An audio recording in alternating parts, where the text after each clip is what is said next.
என்னடா back to back வந்து படம் ப்ரொடியூஸ் பண்ணிருக்காரு, நிறைய காசு வச்சிருக்காருன்னு நினைக்காதீங்க. எல்லாம் கடன் தான். கடன் தான், மாதம் மாதம் வட்டி தான் சார். அதையும் சொல்லிடுங்க சார் கூட. சரிங்க சார். நம்பிக்கை தான், டைரக்டர் லியோ மேல வச்சிருந்த நம்பிக்கை தான்.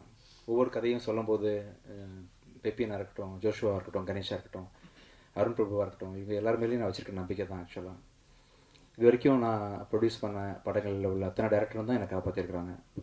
ஸோ அவரை பார்க்கும்போது ரொம்ப நம்பலான்னு தோணுது, நம்புகிறேன், பண்ணுறேன். Thank you so much. இந்த கடன் சொல்லி சார் வேறு எதாவது ஆயிரப்போகுது, அதுக்காக ரொம்ப சந்தோஷமாக இருக்குது. இந்த படத்தில் வந்து லியோ அளவுக்கு ஒரு சின்சியரான ஒரு மனிதர் நான் பார்த்ததே இல்லை. ஆக்சுவலாக உண்மையிலேயே ரொம்ப ரொம்ப ரொம்ப சின்சியர். உங்களுக்கு ஒரு பிரச்சனைன்னா நீங்கள் எவ்வளோ சின்சியராக இருப்பீங்களோ அதை விட 10 மடங்கு உள்ளே இன்வால்வ் பண்ணிக்கிட்டு நம்மகிட்டே ஃபைட் பண்ணுவார். இவர் சொன்னார், யாரோ டேரக்டர் பேசிகிட்டு இருக்கும்போது சொன்னார்ல, நீங்கள் யார் டேரக்டர்னு மறந்துடும் படம் பண்ணிகிட்டு இருக்கும்போது, அந்தளவுக்கு ப்ரொசஸ் பண்ணுவார். டெக்னீஷியன்ஸு நமக்கு என்ன முடிச்சாலே இப்போ நம்ம டேரக்டர் என்ன சொன்னாலும் கேட்டுப்போமே அப்படின்ற மாதிரி ஈஸியாக எடுத்துக்காமல் இறங்கி கடைசி வரைக்கும் ஃபைட் பண்ணி, கெட்ட பேர் வந்தாலும் பரவாயில்ல, என்னை பற்றி இன்னொருத்தர் என்ன நினச்சாலும் பரவாயில்ல அப்படின்னு சொல்லிட்டு. ஒரு சாலமன் பழைய காலத்து கதை ஒன்று ஞாபகம் இருக்குது. ஒரு குழந்தைய வந்து ஒரு அம்மா தூக்கிட்டு ஓடி வந்துட்டு, சார் இது ஏன் குழந்தைன்னு சொல்லி அழுவாங்க. அதே சமயத்தில் வந்து இன்னொரு அம்மாவும் இது ஏன் குழந்தைன்னு சொல்லி அழுவாங்க. அப்போ சாலமன் கிங் என்ன பண்ணுவார், சரி ஒன்று பண்ணலாம், அந்த குழந்தைய வெட்டி ஆளுக்கு பாதியாக கொடுத்துடலான்னு சொல்லும்போது உண்மையாக நம்ம என்ன பண்ணுவாங்க, அந்த குழந்தைய விட்டு கொடுத்துருவாங்க, இல்லை அவங்ககிட்டே இருக்கட்டும்னு சொல்லிட்டு. அதை வச்சு அந்த கிங் சாலமனுக்கு தெரியும் அந்த குழந்தை யார் குழந்தை அப்படின்னு சொல்லிட்டு கண்டுபிடிச்சி தண்டிச்சிடுவாருன்ற மாதிரி. எந்த டேரக்டருக்கு லியோ கூட ஒர்க் பண்ணாலும் ஒரு பிரச்சனைன்னு வந்தால் தாய்மைக்குரிய அந்த பட்டுதலை வந்து ப்ராஜெக்ட் மேலே லியோ கண்டிப்பாக வச்சுருப்பார். அந்த அளவுக்கு ப்ரொசஸ் பண்ணுவார். பிச்சைக்காரனில் அவர் எடிட்டராக ஒர்க் பண்ணார் கொஞ்சம். அப்போ வந்து நிறைய அவரை பற்றி தெரிஞ்சுக்கிட்டேன். ஒரு 3-4 படம் அவர் கூட சேர்ந்து ஒர்க் பண்ண முடியாத போச்சு எனக்கு. உங்கள் சின்சியாரிட்டி வந்து கண்டிப்பாக உங்களை எங்கேயும் விட்டு கொடுக்காது. நான் பண்ண தப்பு நீங்கள் பண்ணிடாதீங்க. ஆக்சுவலாக நான் வந்து நடிகரான பிறகு மியூசிக் பண்ணுறதை விட்டேன் இல்லையா, இப்போ திருப்பி நான் பண்ண போகிறேன். நீங்கள் என்ன தான் இப்போ கண்டிப்பாக அந்த படம் நல்ல பேர் வாங்கி கொடுக்கும் உங்களுக்கு. ஆனாலும் திரும்பி கண்டிப்பாக ஃப்யூச்சரில் உங்கள் டேரக்டர்ஸ் எல்லாருக்கூடையும் சேர்ந்து டேரக்டராக தொடர்ந்து பயணம் பண்ணணும். ப்ளீஸ் பண்ணுங்கள். ஒண்டர்ஃபுல் எடிட்டர் நீங்கள். லியோ கிட்ட ஒரு படத்தை கொடுத்துட்டோம்னா வேறு எதை பற்றியும் கவலைப்பட வேண்டாம். டப்பிங் பற்றி கவலைப்பட வேண்டாம், மியூசிக் பற்றி யோசிக்க வேண்டாம். ஏன்னா மியூசிக்லாம் வந்து மியூசிக் டேரக்டருக்கு போகிறதுக்கு முன்னாடி ரீரெக்கார்டிங்லேயே அவரே முடிச்சிடுவார். ரஃபா இங்கிலீஷ் படத்தில் இருந்தால் போட்டு இது மாதிரி இருக்கலான்ற மாதிரி ஒரு டேரக்டருக்கு பக்காவான ஐடியா ஒன்று கொடுத்து ரொம்ப கான்ஃபிடன்ஸ் கொடுப்பாரு. கடைசி வரைக்கும் கூட இருப்பார். Wonderful technician. Thank you so much Leo. நல்ல ஒரு ப்ராஜெக்ட் கொடுத்துருக்கீங்க. இந்த படம் வந்து பார்த்து தான் எல்லோரும் வாங்கினாங்க. ஸோ அது பார்த்து வாங்கினது காரணம் உங்கள் உழைப்பு தான், உங்கள் ட்ரீம் தான். ஒரு 3-4 வருஷம் கஷ்டப்பட்டு ஒரு படத்தை கொண்டு வந்து எங்கள் கம்பெனிக்கு கொடுத்து அஜயவும் நீங்கள் வந்து நடிக்க வச்சுருக்கீங்க. அஜய் வந்து அந்த பொண்ணை ரேப் பண்ணுவீங்களா? இப்போ என்ன பண்ணுவீங்க ஆக்சுவலாக? இல்லை, ரேப் பண்ணி கொலை பண்ணுறதான கதை ஆக்சுவலாக. எத்தனை பொண்ணுங்களா? 5-6 பேர். 5-6. அதுதான் என்னன்றதை நீங்கள் படம் பார்க்கும்போது புரியும் உங்களுக்கு. இந்த படத்தில் வந்து நடித்த அத்தனை கலைஞர்களும் ஆர்டிஸ்ட்டும் உங்களை மெலோடவுன் பண்ணுன்னு சொல்லுவார்லம்மா. ஆக்சுவலாக சொன்னார்ல, எப்படி பண்ணுவார் ஆக்சுவலாக? நான் என் ஒய்ஃபை போய் பண்ணணும், அதுக்கு தான் கேட்குறேன். எப்படி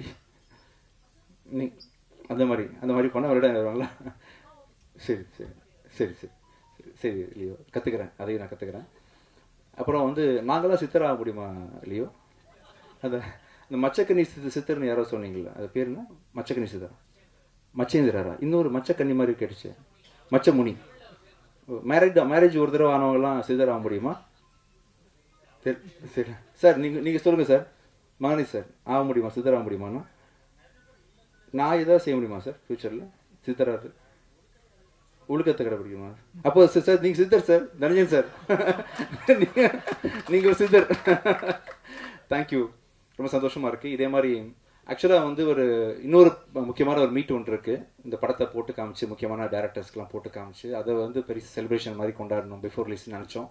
அப்போ தான் ஒரு பெரிய ஈவெண்ட்டு பண்ணோம். இப்போ ட்ரெய்லர் மட்டும் சும்மா லான்ச் பண்ணிடலாம்னு நினைக்கும் போது தனஞ்சன் சார் தான் பேஸ் பண்ணாங்க. இல்லை அப்படி பண்ணாதீங்க, நீங்கள் எல்லாரையும் கூப்பிட்டு ஃபஸ்ட்லேருந்து நீங்கள் செலிப்ரேஷன் ஆரம்பிச்சிருங்க அப்படின்னு சொன்னதுனால நீங்கள் சொன்னதான் இந்த ஃபங்க்ஷன் பண்ணேன் சார். Thank you so much. கண்டிப்பாக இந்த படம் வந்து பெரிய நல்ல ஒரு படமாக அமையும். இன்றைக்கி வந்து இந்த மார்கனோட ட்ரெய்லர் லான்ச், ஆடியோ லான்ச்ன்ற தாண்டி எனக்கு ரொம்ப சந்தோஷமான விஷயம் வந்து என்னோடய லைஃப்பில் ஒவ்வொருத்தருக்கும் ஒரு முக்கியமான ஒரு தருணங்கள் இருக்கும் இல்லையா?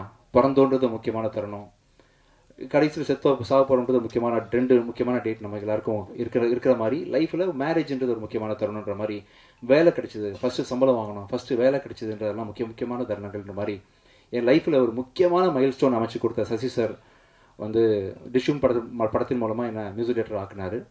எத்தனை படங்கள் நடித்தாலும், எத்தனை படங்கள் நான் டைரக்ட் பண்ணாலும் நடித்தாலும், 1000 படங்கள் பண்ணாலுமே ஒரு பிச்சைக்காரனுக்கு ஈக்குவலாக எந்த படமே என்னால் பண்ண முடியாது. ஸோ மியூசிக் டைரக்டராக அறிமுகப்படுத்தி திருப்பி ஒரு 10 வருஷம் கழிச்சு திருப்பி நீங்கள் ஹீரோவாக எத்தனை ஃப்ளாப் கொடுத்தாலும் நீங்கள் நிற்கலாம், அந்த அளவுக்கு உங்களுக்கு ஸ்ட்ராங்கான படம் பண்ணுறேன்னு சொல்லிட்டு என்னை நிற்க வச்சு ஒரு ஸ்ட்ராங்கான படம் பண்ணி கொடுத்த சசி சார் அவரோட டைரக்ஷனில் அடுத்த படம், அதுவும் முக்கியமாக வந்து அஜய்க்கு ஈக்குவலான ஒரு ரோல் கொடுத்து நீங்கள் பண்ணது ரொம்ப சந்தோஷம் சார். எனக்கு இந்த ஈவெண்ட்டில் அதை நீங்கள் அறிவிச்சதும் சரி, செகண்ட் படமாகவே அஜய்க்கு ஒரு பிளெஸிங்காக அமைஞ்சது எல்லாமே மிகப்பெரிய சந்தோஷம் கொடுத்துருக்கு எனக்கு. மற்றும் இந்த ஃபங்க்ஷனுக்கு வந்து லியோ மாதிரி ஒரு நல்ல டைரக்டர் இண்டஸ்ட்ரி கிடச்சதுக்கு முக்கியமான காரணம் சிவகுமார் சார், நீங்கள் தான் சார். ஆக்சுவலாக ஒரு ப்ரொடியூசருக்கு எவ்வளோ கன்விக்ஷன் கான்ஃபிடன்ஸ் இருந்தால் எடிட்டர் மேலே, நீங்கள் பேக் டு பேக் 15 படம் பண்ணியிருக்கீங்களா சார். 15 படத்தை நீங்கள் வச்சு அவரை வச்சு நீங்கள் பண்ணது வந்து மிகப்பெரிய என்கரேஜ்மெண்ட். கண்டிப்பாக ரொம்ப மிகப்பெரிய நன்றிகள் உங்களுக்கு சார். அம்மகிருஷ்ணன் சிவா சார், எங்கே இருந்தாலும் நீங்கள் இருக்கீங்கன்ற ஒரு நம்பிக்கை எனக்கு எப்போவுமே இருந்துகிட்டு இருக்கோம் சார். இந்த நிகழ்ச்சிக்கு வந்த எங்களை சிறப்பித்த உங்களுக்கு மிக்க நன்றி. இங்கே நிறைய பேர் நான் மறந்துருப்பேன், உங்கள் எல்லாருக்கும் மிக பணிவான நன்றிகளை தெரிவிச்சுக்கிறேன். Thank you so much. தேங்க்யூ.